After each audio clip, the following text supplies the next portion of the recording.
Hello and welcome back to this 9th lecture on microsystems fabrication by advanced manufacturing processes.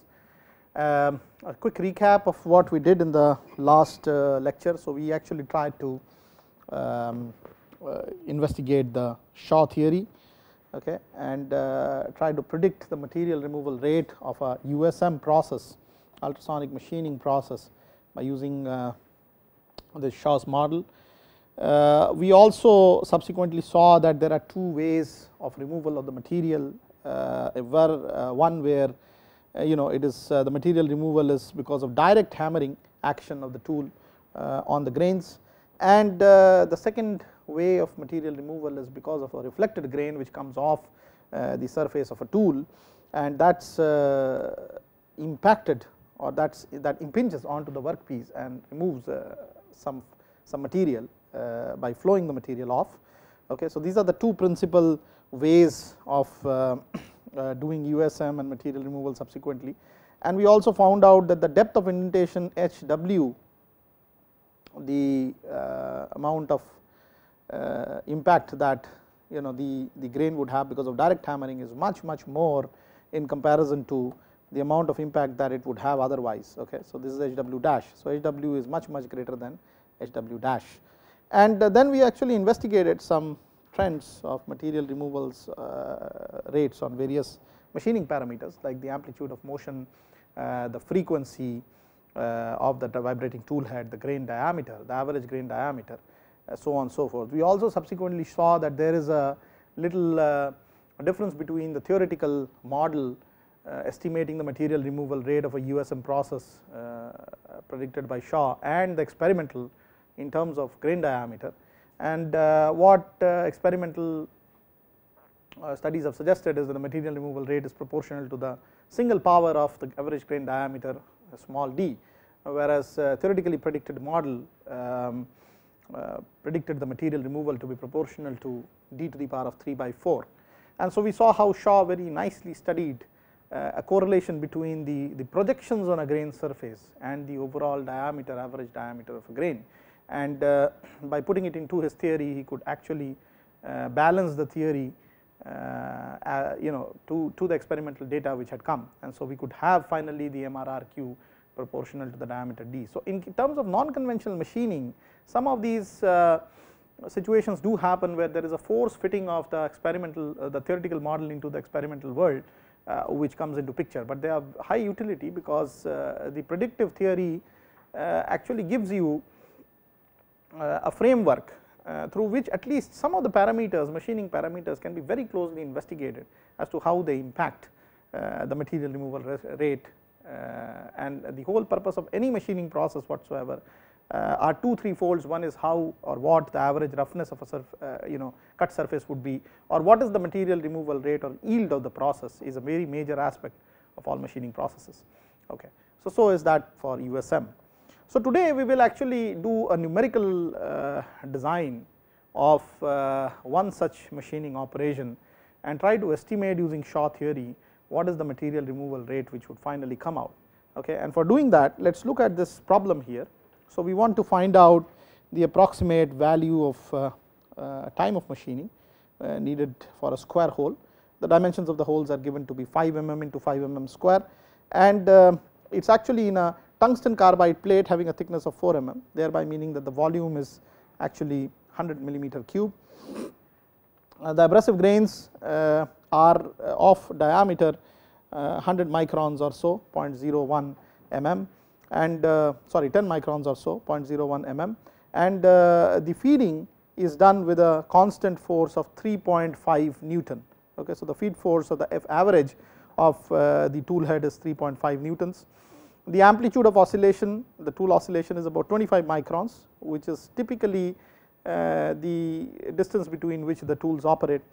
The frequency of operation is very high, it is about 25 kilohertz in the ultrasonic range, and some other parameters related to the metal are given here. For example, the fracture hardness of the tungsten carbide sheet is approximately 6900 Newton per millimeter square, which comes from the indentation test, particularly assuming hemispherical indentation. Okay, so it comes out to be 6900 Newton per millimeter square, and the slurry contains one part of abrasive and one part of water, meaning thereby that half the volume of the slurry is containing abrasive particles, and we assume that the coefficient in the Shaw anomaly is equal to 1, meaning thereby that the diameter of the projection is actually equal to the square of the average projected diameter of the grain. So assuming this to happen, let us now see what is the minimum time which is needed to machine this hole, this square hole, and for common sense or intuitively one can see that the minimum time will only happen when the tool head is having the same dimension as the dimension of the hole which is machining. So tool head should be about 5 mm into 5 mm in diameter, so that if it is any smaller, then it would mean multiple passes of the tool, thereby increasing the time. So if it is at one go, the tool head has to be of the same size as the size of the cavity or the hole, that is 5 mm into 5 mm. And so let us actually start doing this numerical problem. So we already know from the Shaw theory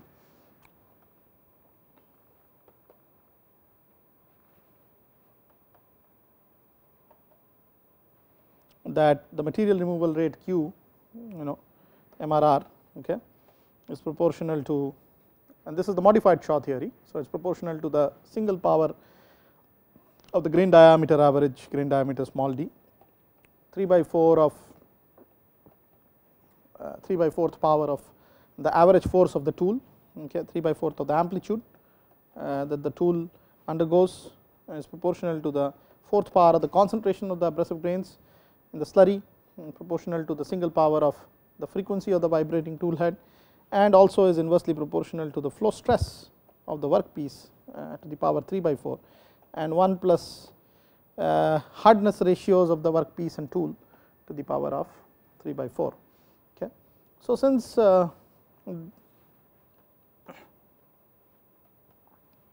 this expression only results in a qualitative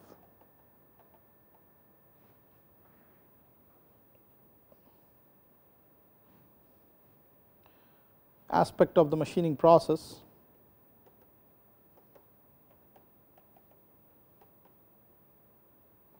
for sake of simplicity we assume that the volume removal per grate indentation can be approximated by hemispherical volume. Okay. So we assume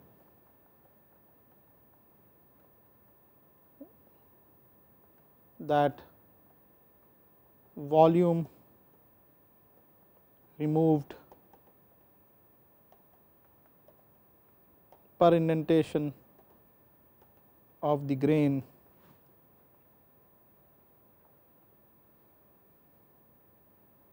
is approximated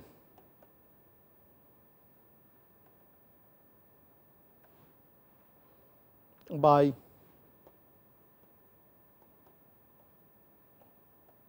the hemispherical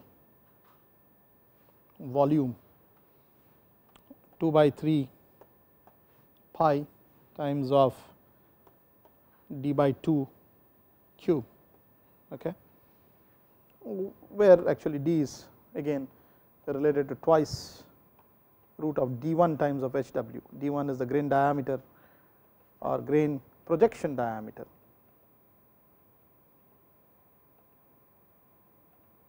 hw is indentation depth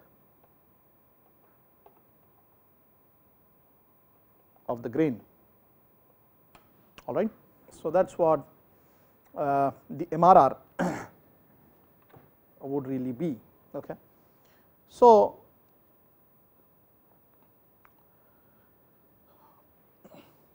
therefore, as we already know that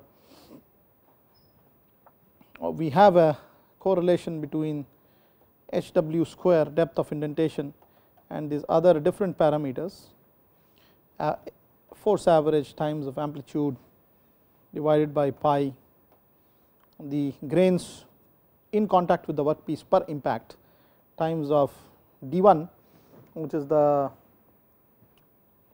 projection diameter, the grain, times of HW 1 plus lambda. Okay. And we already know that F average is actually equal to 3.5 newtons as illustrated in the numerical design problem. As such, the amplitude of motion A is given by 25 microns. So, it is basically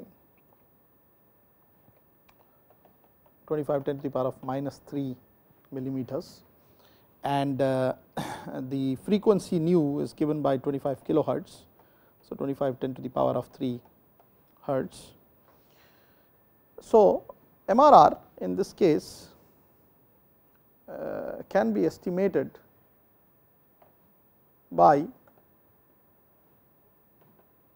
the total volume V, which I already defined before as 2 by 3 pi d by 2 cube, okay, where d is equal to twice root d1 hw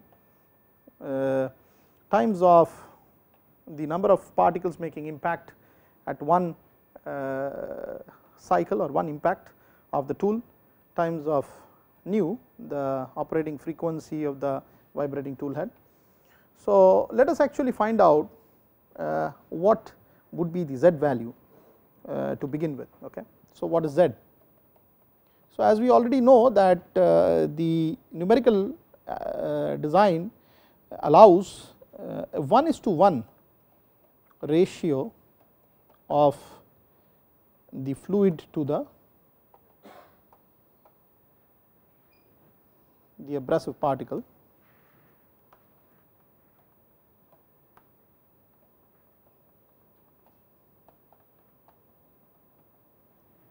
meaning thereby that supposing if we have a tool head here which is actually same as that of the hole size is 5 mm into 5 mm.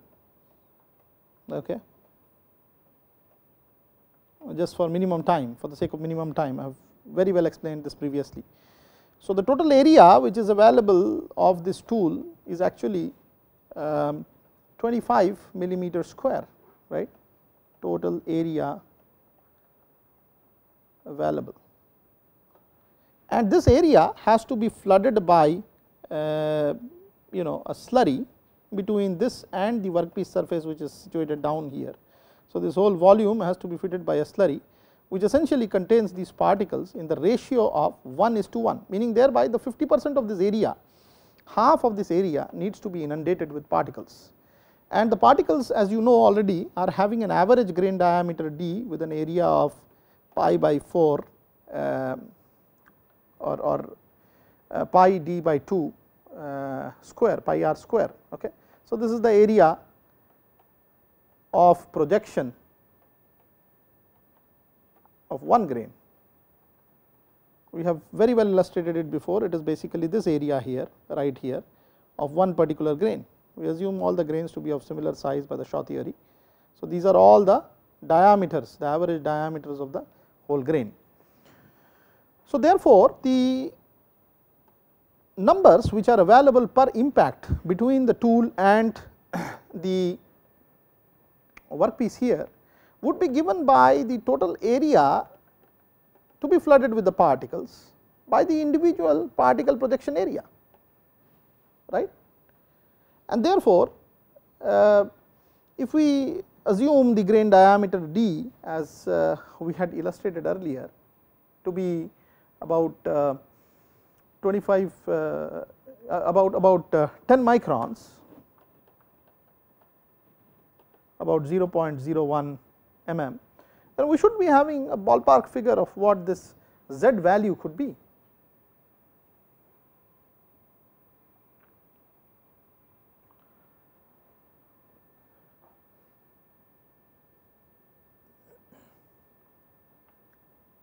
So, we assume a hemispherical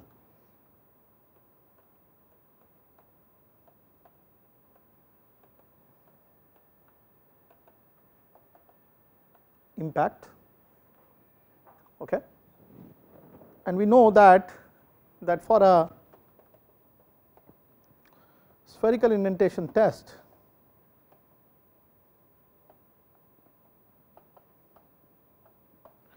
for hemispherical indentation. So, this is also known as the Brinell's test. The hardness of the steel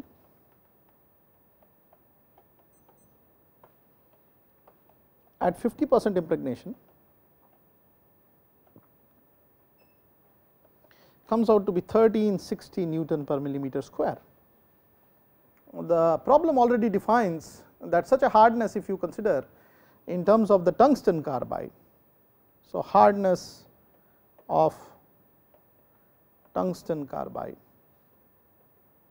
that is the workpiece material, for an identical 50% impregnation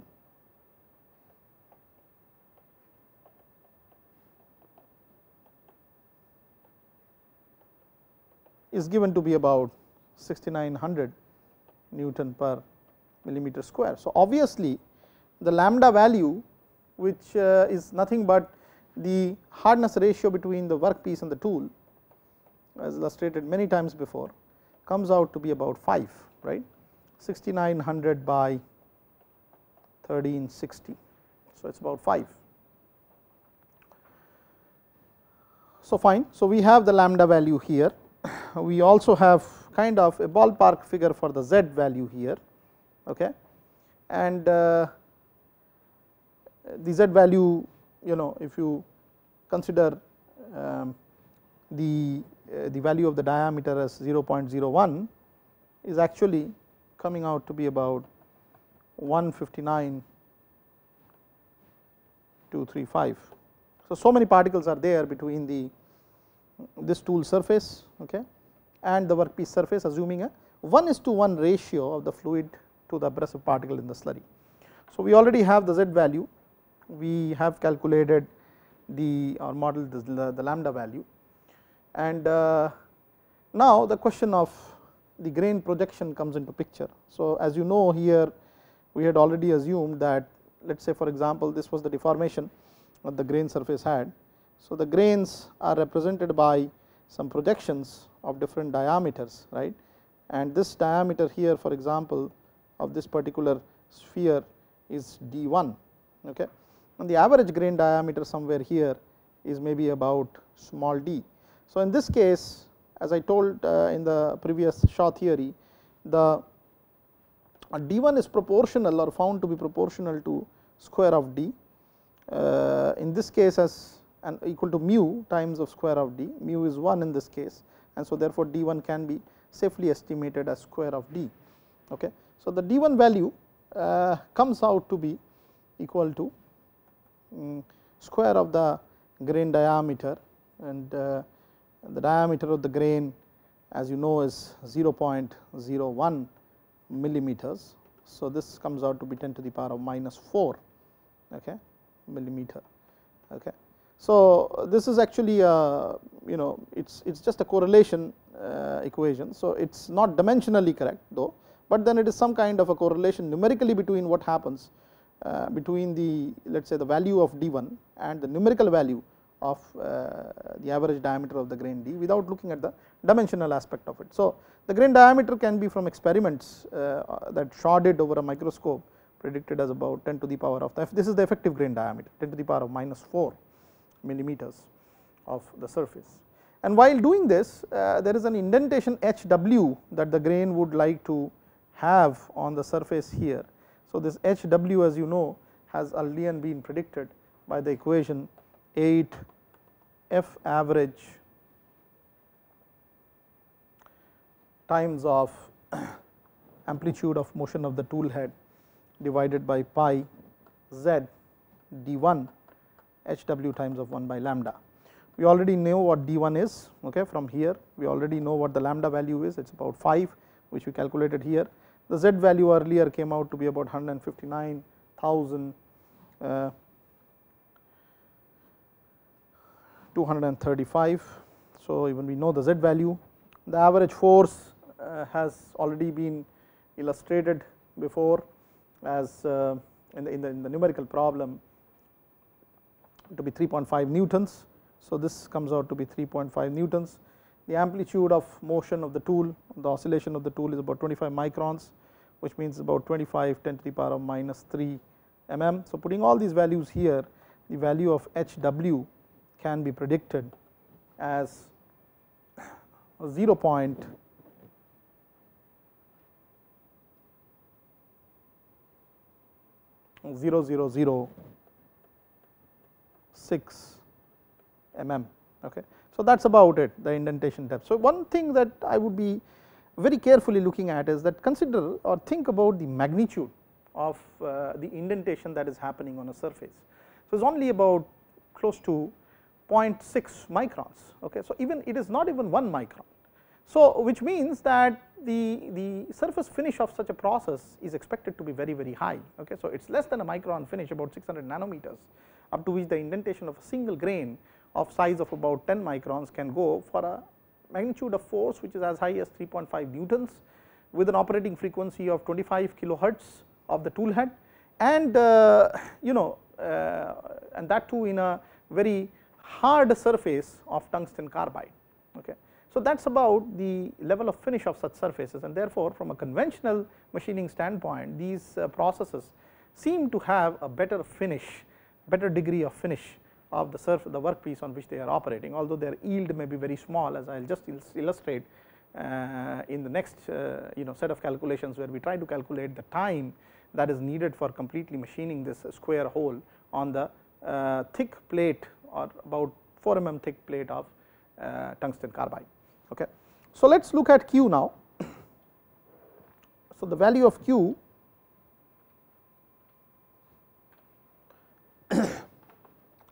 is estimated as, because it is a hemispherical indentation, it is 2 by 3 pi d1 HW to the power of 3 by 2 times of the value of Z times of nu. Z is basically the particles per impact, and nu is the frequency. And if we plug in all the values, for example, what this d1 would be, we have already predicted. What is this HW, this about 0.0006, about 0.6 microns that we have again predicted. The Z value is about 159,235. Nu, of course, is a very high frequency of 25 kilohertz. So, with all this on there, the amount of Q that you can calculate out is coming out to be about 0.122 millimeter cube per second. Okay. So, this is not really a very high amount, as is obvious from some of the conventional machining processes, where it can be hundreds of millimeter cube of material coming per second. Okay. So, therefore, this process, although on a comparative basis with a conventional process may not yield a very high material removal rate or yield, but does have a very high surface finish, and that is one of the reasons why, for microsystems fabrication standpoint, where material removal rate may not be the key component really, but what does play a significant role is the surface finish. These processes are pretty important. Okay. And they can actually look at a domain of processes where an overall surface roughness which is acceptable to the microsystems engineering world can be achievable, along with a reasonably okay material removal rate, because some of the so called MEMS processes, which are conventional MEMS processes, may take a huge amount of time, generate a lot of waste for doing processing applications of some of these MEMS devices. So, if we compare the non-conventional process in comparison to microsystems conventional technology process, I would say that the non-conventional processes would be a high yield in the microsystems arena, with a reasonable amount of surface finish that these processes impart. And so, therefore, the flexibility of these processes, or the way that these processes can be executed to build microsystems as such, is higher in comparison to the conventional MEMS grade processes, which are available mostly from the silicon industry or the polymer MEMS industry. So, let us actually look at how much time is needed for machining this hole. So, the square area, so the volume of the material that has to be removed,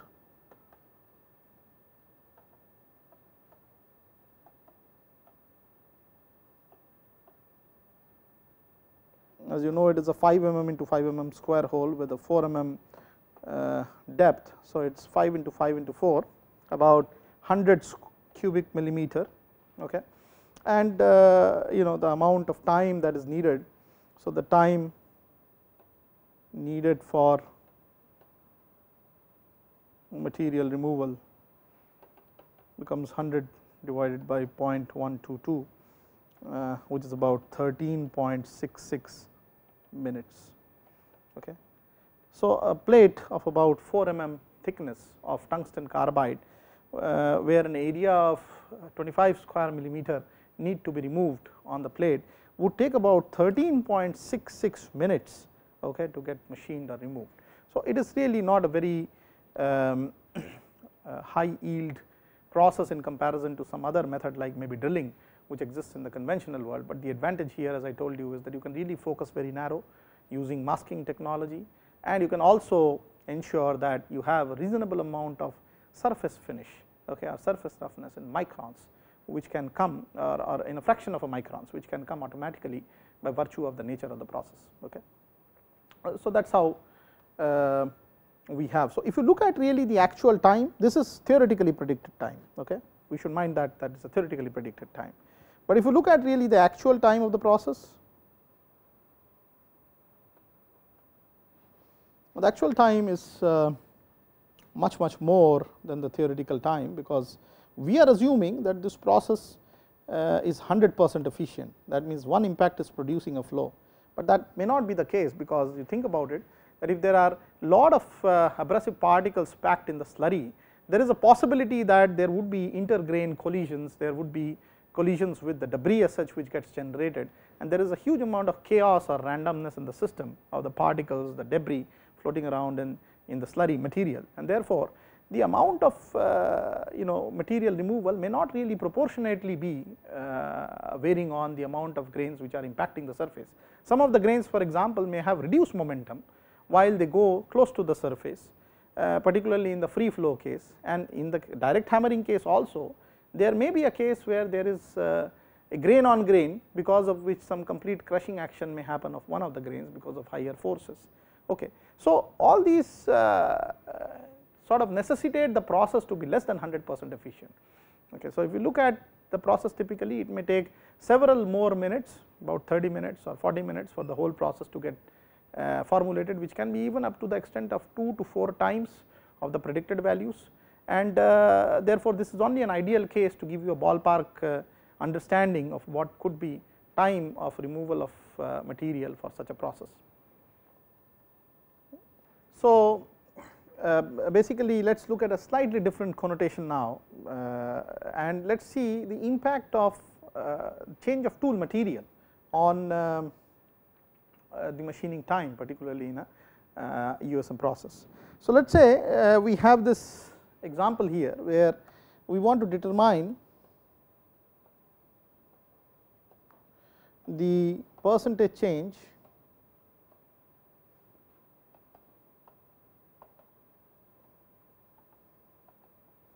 in the machining time for an USM operation cutting, let us say, a tungsten carbide plate. Okay.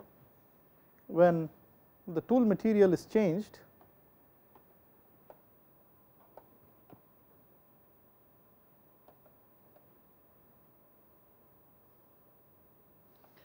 from copper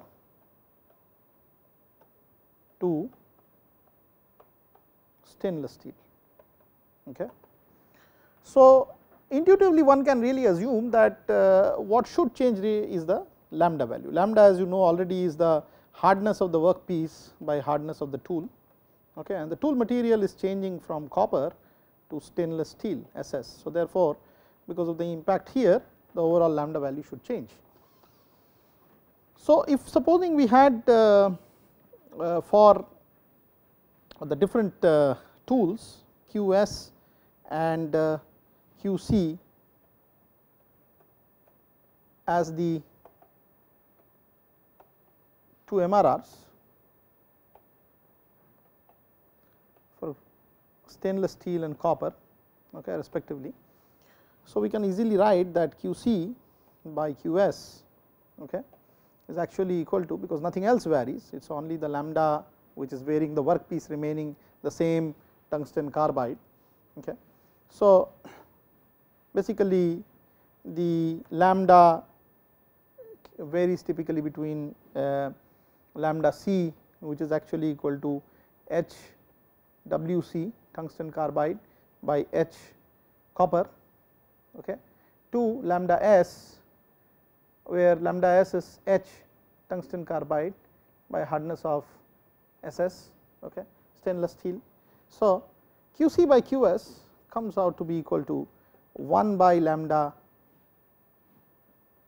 stainless steel S by 1 plus lambda copper C to the power of 3 by 4 for obvious reasons from the Shaw theory and the prediction and the approximation that has been discussed before, where we find out that QC is proportional to the inverse of 1 plus lambda power 3 by 4. So, therefore, supposing we consider these two aspects here, lambda c and lambda s, in both of the cases, as we can find out, the both lambda c as well as lambda s are much higher in value than 1. So, we can safely assume this 1 to be negligible here. So, 1 plus lambda c or 1 plus lambda s can be approximated by the lambda c and lambda s value. You already observed before that for a steel tool earlier, this lambda for S was about 5, okay, which is bigger in comparison to 1. So, you can easily safely neglect the 1 and make it equal to the ratio of both the lambdas. So, this can actually be represented as lambda s by lambda c to the power of 3 by 4, and that would eventually mean that the lambda s by lambda c is H copper, or the hardness of the copper, by hardness of the stainless steel to the power of 3 by 4. The hardness of tungsten carbide is same in both the cases, as can be illustrated here. Okay. So, we already know that the hardness of tungsten carbide to that of steel is about 1/3, and therefore, QC by QS becomes equal to 1/3 to the power of 3 by 4, and this is about 0.44. Okay. So, we can easily say that the time of machining when the tool is changed from copper to stainless steel is basically equal to the total volume that you want to machine using the material removal rate of copper by the same volume by the material removal rate in case of steel, which is actually QS by QC. Okay. And this actually is 1 by 0.44, about 2.27. So, you can say that the total time of machining is changed by a certain percentage. So, that percentage change in cutting time when the tool is changed from copper to stainless steel is Tc minus Ts by Tc is a product with 100. So, it is 1 minus Ts by Tc, okay. This is 1 minus 0.44 times of 100, it is about 56% reduction. So, significant, right.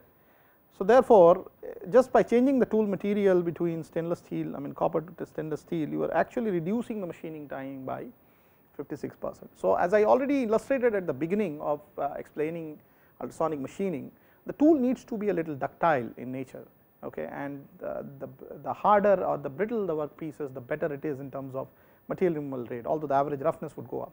But the tool certainly needs to be ductile, because the tool should be able to change its shape and retain its shape after every subsequent USM run. There is tool grinding of course which is done sometimes, and dressing which is done sometimes in a USM machine. Sometimes tool heads are also changed frequently from time to time for this aspect.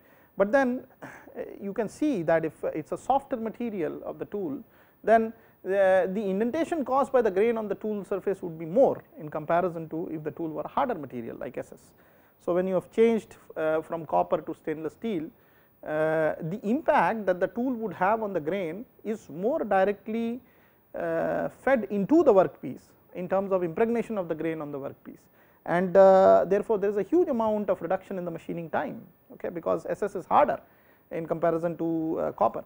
So the selection of the tool material with respect to a certain grain is very, very critical to the successful operation of a ultrasonic machining process.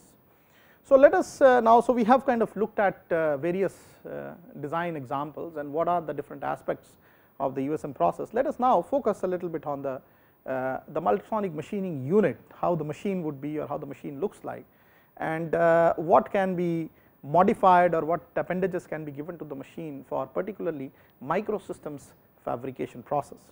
So let us actually see this unit here, which is the USM unit. It is a big machine, and as you see there are several components of this machine. There is a feed mechanism which ensures that the tool is fed at the ultrasonic frequency of very high, about 20 to 25 kilohertz.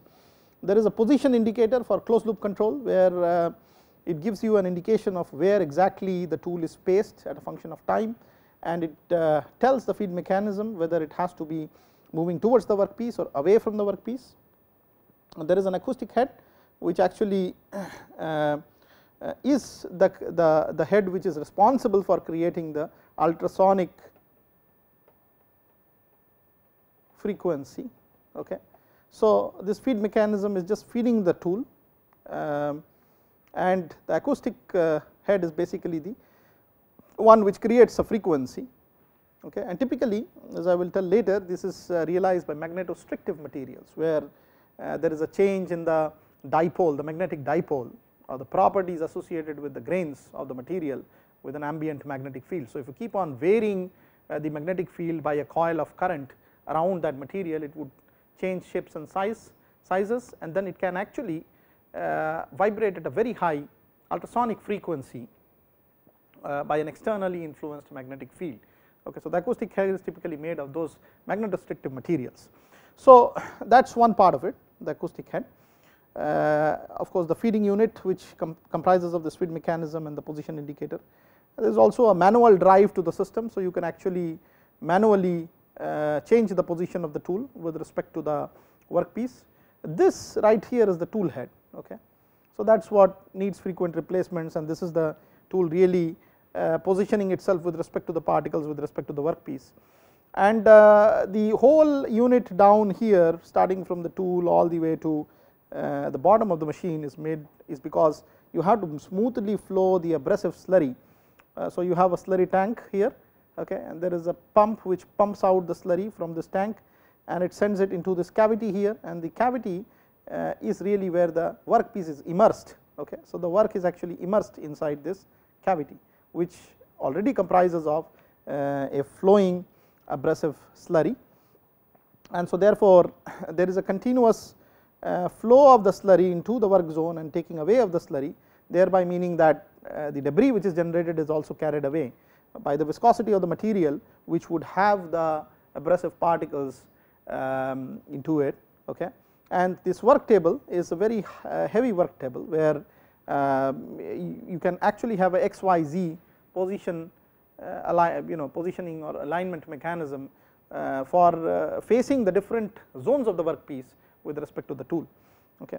So you have in principle the following units: the acoustic head, the feeding unit, the tool, the abrasive slurry and pumping unit, and the body with the work table. So that is all what goes into ultrasonic machining system.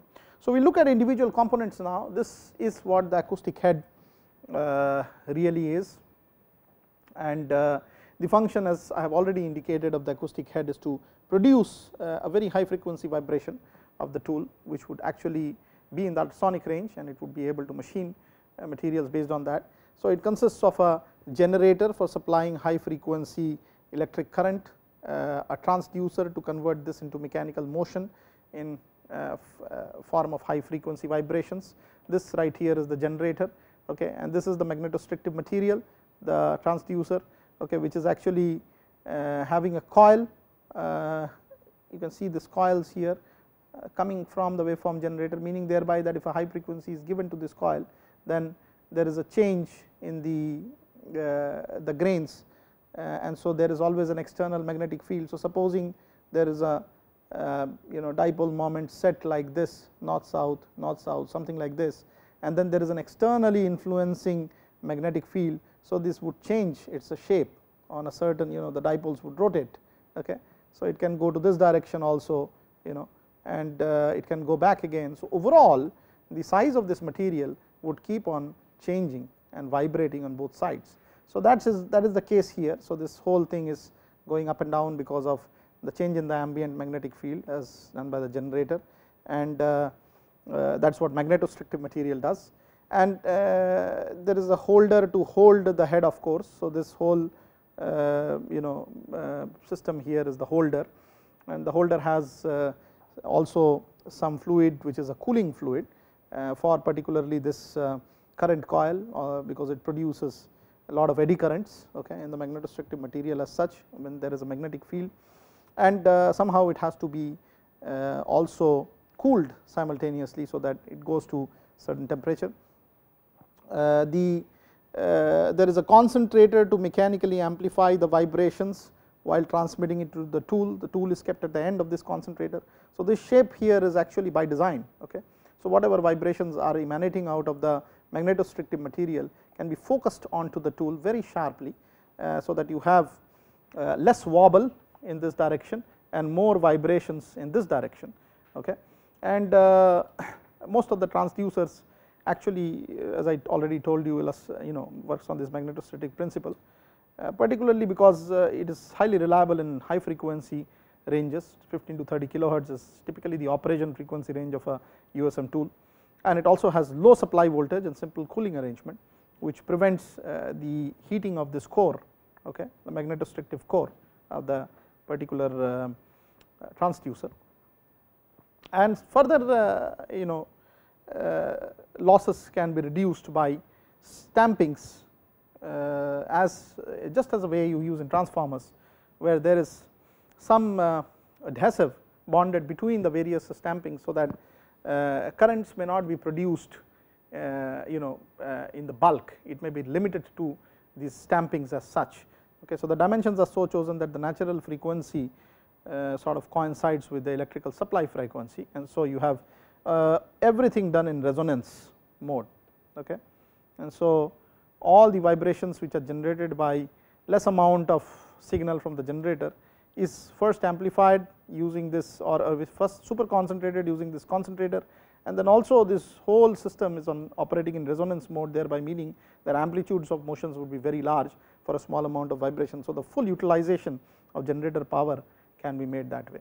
So that is how the acoustic head is made in a ultrasonic machining system. The other aspect of the system is how these concentrators work, and as I already told you that the main purpose of the concentrator is to increase the amplitude to the level that is needed for cutting. So you can see that for small vibrations which are felt here, there is a sort of amplification in the amplitude as you go from one end of the concentrator to the other, okay. And this is also a plot which shows how the amplitude grows, amplitude of motion grows from the end of the transducer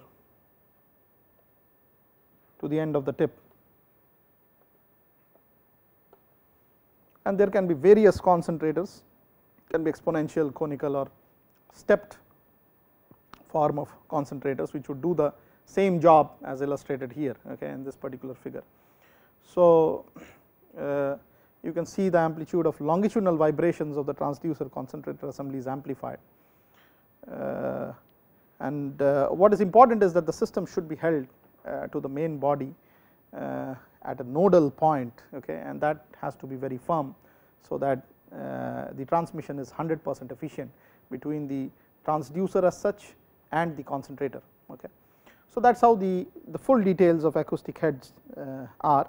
The other important aspect is the feed mechanism of ultrasonic machines. So as I already told you, the feed mechanism is really not the mechanism which generates the frequency of motion. The frequency of cutting is generated by the acoustic head, as I told before. The feed mechanism is just to position suitably the acoustic head with respect, holding the tool with respect to the workpiece, so that you can actually utilize that frequency of the acoustic head very close to the workpiece surface, so that you can have maximum cutting action. So the objective of the feed mechanism here is to apply the working force during the machining operation. That is another objective, because you are forcing the vibrating tool head onto the abrasives, and there are various mechanisms for feeding. For example, these are some intelligent mechanisms which have been shown. It can be counterweight with rope and pulley, okay. There is a concentrator, there is a acoustic head, there is a counterweight. It can be a counterweight with lever and fulcrum. So this is the lever and fulcrum arrangement. So you can have a counterweight which is pulling this down, and there is a force arm ratio with which you are actually trying to feed the concentrator. And then you have electrical solenoid control here, as you are seeing. There is again a lever with a fulcrum, but then the force, instead of given through the weight, you have a counterweight and a core coil which pulls or pushes depending on the signal which is available to the solenoid, thus generating a motion to this end of the fulcrum, okay, and thereby increasing the feed. And these are all guided. You can see this concentrator, this acoustic head guided on a set of rails, okay. So as this motion is implemented, this end of the fulcrum actually tries to push the concentrator towards the workpiece or away from the workpiece. You can have spring control. The same thing can be done with a the K value of a static spring, and spring can be the energy can be stored or released depending on the motion that you have to generate, and that in turns would actually feed the acoustic head close to the workpiece. You can have a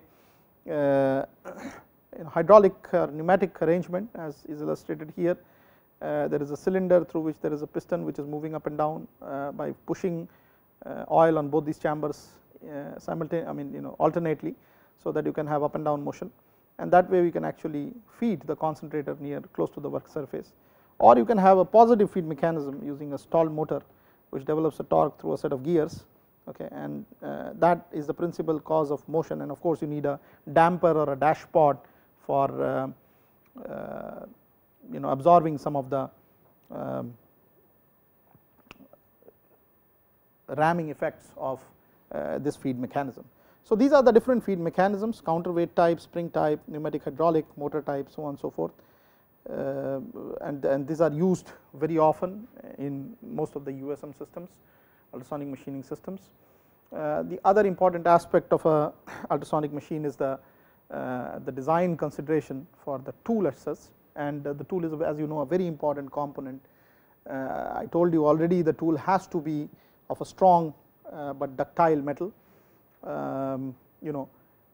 Most of the times it is found that stainless steel or low carbon steels act as a very good material for some of the tools, and if you compare them with some other softer materials like, let's say, aluminum or brass, the tools made up of, say, soft materials weigh about sometimes 10 to 5 times more than the steel tools alone, and so therefore it is more important in certain applications where yield is more desirable to use a harder tool, okay. But then sometimes you may have your process driven by the roughness requirement that you want to generate in the machining, and there a softer tool may work out to be better, because the indentation depth automatically reduces because of a change in the lambda value, as has been illustrated in the Shaw theory. So some of the geometrical features which are there on the tool are really decided by the process. For example, diameter of the circle that is circumscribed about the tool should not be more than about 1.2 to 2 times the diameter of the end of the concentrator, and this actually indicates wobble. Okay. So, if supposing the tool is of diameter d, okay, this is the concentrator here, the tool is of diameter d, and this actually executes a diameter, meaning thereby the tool rotates from this position to this position like this. Okay. There is a wobbling action which is happening like this. Okay. So, the tool rotates like this. So, this diameter here of the rotation of this tool should not be 1.5 to 2 times, should at least, I mean, it should be less than that, 2 times the diameter of the end of the concentrator here. Okay. So, that is how wobble is prevented. So, this is wobble, tool wobble. So, these are some aspects that you need to be careful. The tool should be short and rigid because of obvious reasons, that if you want to control this wobble, the shorter the height of the concentrator from the acoustic head, the better it is, and the more rigid it is, the less is the wobble. And typically, if you can, one way of doing it is to make the tool hollow. Okay. And when you make the tool hollow, hollow shafts of course are more in rigidity in comparison to solid shafts, and therefore, the internal contour of such hollows should be parallel to the external one to ensure uniform wear, and thickness of any wall or projection of this particular, let us say, concentrator should be at least 5 times the grain size, so that the abrasive does not go and indent and producing a hole on the concentrator. So, that should not happen. Okay.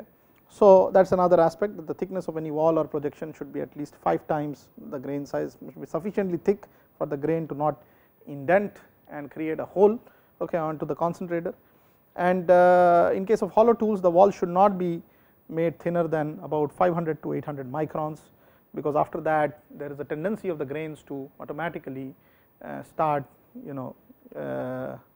playing around with the shell of the tool surface, and some of the grains get reflected away and then they go into the concentrator. So, it is really not a very wise idea for the concentrator material to be thinner than 500 or 800 microns. Okay.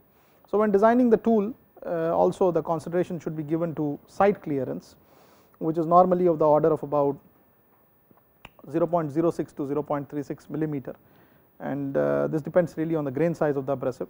So, if the hole that you were about to, so let us say this is the tool, and the hole that you were about to do is slightly higher here in the workpiece, as you can see here. Okay. So, this is, let us say, the hole size. So, there should be some clearance given for the wobbling of the tool.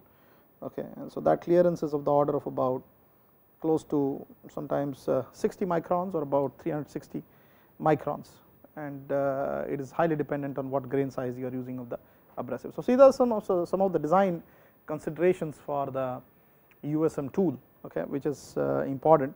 And then the final aspect of USM system is the abrasive slurry, and most of the common abrasives that are used are, let us say, boron carbide, silicon carbide, corundum, aluminum oxide, okay, diamond, boron, silicon carbide, etc. So, boron carbide of course is the best and the most efficient among the rest, although it is expensive. You saw earlier that in comparison to a normal silicon carbide, the boron carbide would have a higher material removal rate with respect to, let us say, concentration. Okay. And the average roughness of course will be more, so that there is more cutting action. So, this is B4C, this is SiC. Okay. So, this was how Q would vary with concentration. Now, one aspect is that when you are talking about glass or ceramics or germanium or some of these semiconducting materials, I told you that this process is widely used in microelectronics sometimes. You talk mostly about silicon carbide because it is sort of a soft abrasive, okay, compared to some of the higher hardness abrasives like boron carbide, etc. So, the cutting time with silicon carbide sometimes is about 20 to 40% more than the boron carbide, although what is important though is that the lower roughness, average roughness would be realized using a silicon carbide material. So, if you talk about cutting diamond, then of course diamond dust is the only material which can be used particularly for cutting diamond or rubies or jewels, and so diamond dust of course is another kind of abrasive which can be used for the USM process. And when we talk about the fluid, most of the suspensions are made in water, so the slurry contains the water as the other part, the abrasive in abrasive, or sometimes other liquids like benzene or glycerol or oils are used, which makes the viscosity slightly go up. So there is at the cost of reduction of the material removal rate, but then slightly better dispersion occurs in terms of the abrasive materials, and sometimes in order to prevent coagulation between these materials you also use a surfactant which kind of prevents the coagulation by formulation of a charged monolayer on the surface of the abrasive. So all these aspects are there when we talk about preparation of the abrasive slurry. So in a nutshell, we would like to summarize the mechanics of material removal for a USM process is really brittle fracture, which is caused by impact of abrasive grains due to tool vibrating at high frequency. The medium of course is the slurry which removes the material, which contains dissolved abrasives. It could be boron carbide, silicon carbide, aluminum oxide, diamond, so on and so forth, and the abrasive materials would have about 100 to 800 grit size, which means maybe about 10 to 25 microns. The vibration frequency is about 15 to 13 kilohertz of the acoustic head, and amplitude of motions realized therein is about 25 to 100 micrometers. Tool can be made up of a soft material like a material like soft steel, which is much better than other soft materials like aluminum or copper, as we have seen before. And the material removal rate to the tool wear rate, particularly for let us say a tungsten carbide workpiece, if you are using soft steel as a material, and this is the lambda, okay, this is actually the ratios of the lambda. So that comes out to be about 1.5, and if the material is brittle, it goes as high as 100, which means that the brittle the material is, the better it is for the both the AJM as well as the USM process. AJM we have seen earlier. The gaps that are realized is about 25 to 40 microns between the tool and the workpiece, and some of the critical parameters of this process are, for example, frequency, amplitude, tool material, grit size, abrasive material, feed force, slurry concentration, viscosity, so on and so forth. And tremendous amount of applications of these materials are particularly to the semiconductor industry, and because MEMS is a fallout or microsystems is a fallout of the semiconductor industry, we do have a lot of implication of using mechanical energy application like processes like AJM or USM in the MEMS industry as such, or microsystems industry as such. So some of the limitations of this process are low MRR, as I already illustrated. It is a low yield process, high tool wear, and of course you have a limitation in terms of depth of cavity or the depth of holes that you can realize, although in microsystems that is an advantage because the cavity that you are looking at actually is close to some tens of microns in thickness, and so this process is very well used in microsystems for doing active fabrication.